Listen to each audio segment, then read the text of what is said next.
નમસ્કાર, જય શ્રી કૃષ્ણ મિત્રો। આજના આ વિડીયોમાં આપણે જાણીશું કે શું 12મા અને 13માનું ભોજન જમવું જોઈએ, શું આ પ્રકારનું ભોજન જમવાથી પાપ લાગી શકે છે। આવા દરેક પ્રશ્નોનો જવાબ તમને આ વિડીયોમાં મળશે। તો મિત્રો, તમને વિનંતી છે કે આ વિડીયોને અંત સુધીમાં ખાસ જોજો। મિત્રો, આજકાલ 13માના દિવસ પછી મોટા ડિનરનું આયોજન કરવાનો ટ્રેન્ડ છે, જેને આપણે મૃત્યુભોજ પણ કહીએ છીએ। આજે પૂજા અને તર્પણ પછી મોટાભાગના લોકો તેની ક્ષમતાથી વધુ માત્ર બ્રાહ્મણોને જ નહીં પરંતુ સંબંધીઓ અને ગ્રામજનોને પણ ખોરાક ખવડાવે છે, તેમના મૃત સ્વજનોના આત્માને શાંતિ મળે એવી આશા સાથે। પરંતુ શું તમે જાણો છો કે આપણા ધર્મશાસ્ત્રોમાં આનો કોઈ પુરાવો નથી? તેમની પુણ્યતિથિ પર એક મોટો કાર્યક્રમ યોજવો જોઈએ, તો પછી મૃત્યુ થયા બાદ તે ખાવાની પ્રથા ક્યાંથી? આપણે 12મા અને 13માનું ખાઈને પાપ કરીએ છીએ અને પાપના ભાગીદાર બનીએ છીએ। આજના આ વિડીયોમાં આપણે સાથે મળીને તેના વિશે વિસ્તારપૂર્વક જાણવાનો પ્રયત્ન કરીશું।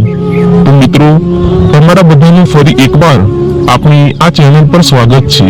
આપે હજુ સુધી આપણી આ ચેનલને સબસ્ક્રાઇબ કરી ન હોય તો ચેનલને સબસ્ક્રાઇબ કરવા વિનંતી છે। તો ચાલો આગળ વાત કરીએ। જેમ કે તમે બધા જાણો છો કે ગરુડ પુરાણમાં મનુષ્યના કર્મોનો હિસાબ મળે છે, જેમાં મૃત્યુ પછી આત્માનું શું થાય છે અને આત્મા કેવી રીતે સ્વર્ગ કે નરકની પ્રાપ્તિ કરે છે તે પણ જણાવવામાં આવ્યું છે। આ સિવાય આ ધર્મ પુરાણમાં એ પણ જણાવવામાં આવ્યું છે કે મૃત્યુના કિસ્સામાં પરિવારના સભ્યોએ શું કરવું જોઈએ।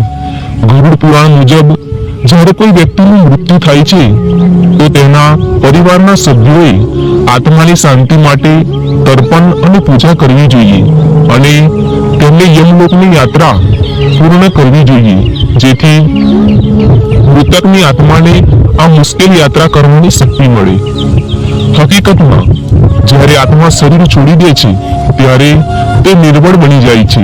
આવી સ્થિતિમાં 12 દિવસ સુધી પરિવારના સભ્યો દ્વારા દાનમાં આપવામાં આવેલ ભોજન ખાવાથી આત્માને ચાલવાની શક્તિ મળે છે। મૃત્યુ પછી 10 દિવસ સુધી દાન કરવામાં આવતા મૃત શરીરમાંથી મૃત આત્માના વિવિધ અંગો બને છે।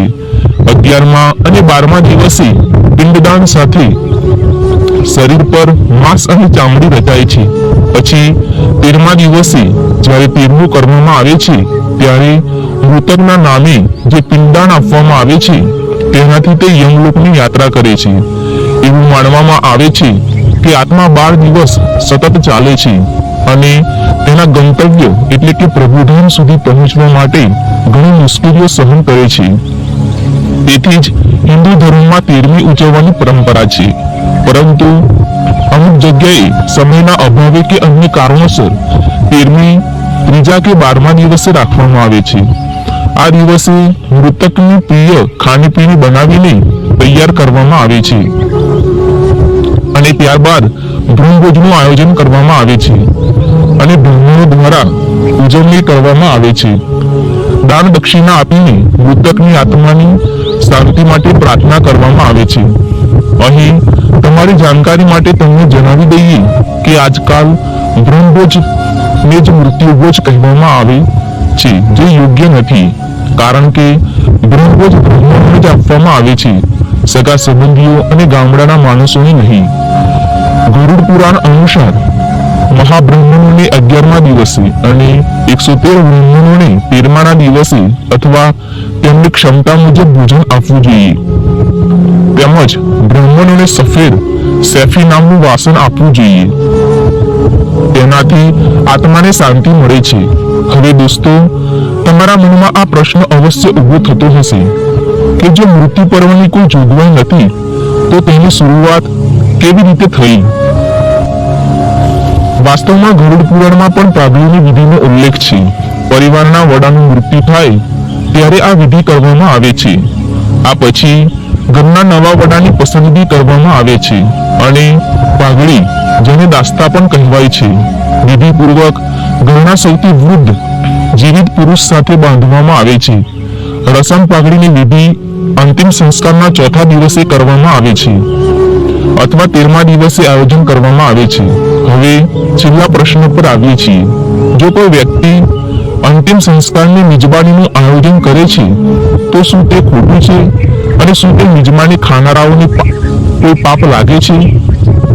તો મિત્રો, આ પ્રશ્નનો જવાબ આપણા ધર્મશાસ્ત્રોમાં સીધો મળતો નથી, પરંતુ જો તમે મહાભારતના અનુષ્ઠાન પર્વની એક ઘટના પર ધ્યાન આપો તો તમને જવાબ મળી જશે.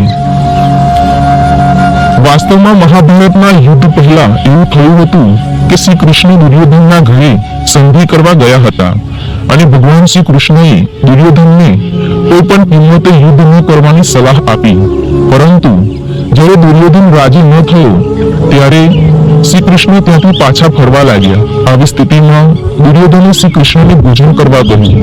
ત્યારે શ્રી કૃષ્ણ બોલ્યા, સપ્રીતિ ભોજન ત્યારે જ ખાવું જોઈએ જ્યારે ખવડાવનાર અને ખાનારનું હૃદય પ્રસન્ન હોય, પરંતુ જ્યારે બંનેના હૃદયમાં દુઃખ અને વેદના હોય તો આવી સ્થિતિમાં ક્યારેય ખોરાક ન લેવો જોઈએ. કારણ કે જ્યારે કોઈ સ્વજનનું મૃત્યુ થાય છે ત્યારે આવા ખોરાક વ્યક્તિ અને મિત્રોની શક્તિનો નાશ કરે છે. એ વ્યક્તિનું મૃત્યુ થાય છે ત્યારે 13મીમાં આવનાર અને જેમના ઘરમાં મૃત્યુ થયું હોય એ બંનેને છૂટા પડવાની પીડા અનુભવાય છે. આવી સ્થિતિમાં ભોજન પીરસનાર અને જમનાર બંને નાખુશ છે. તેથી મૃત્યુ પર્વ અથવા 13માના દિવસે ખોરાક ન લેવો જોઈએ. મિત્રો, અંતે હું એટલું જ કહેવા માંગુ છું કે આ દેખાડાથી ભરેલી દુનિયામાં મૃત્યુ પર્વ એ માત્ર એક પ્રકારનો દેખાડો છે જેના પર લોકો લાખો રૂપિયા ખર્ચે છે.